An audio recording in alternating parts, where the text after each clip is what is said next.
अस्सलाम वालेकुम play group class. आज मैं आपको मिलवा रही हूँ एक प्यारे से हर्फ से।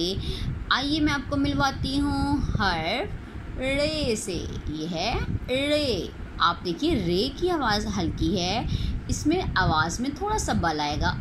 रे रे रे से कोई भी लफ्ज़ शुरू नहीं होता, लेकिन ये अल्फाज के दरमियान में आती है या आखिर में आती है। रे से कोई लफ्ज़ शुरू होता है नहीं, लेकिन ये इस्तेमाल होती है। जैसे कि पहाड़, रो एंड पे आ गया। पहाड़, गुड़िया, गुर, ये गुड़ है, यहाँ पे आपकी आवाज़ आई गुड़िया।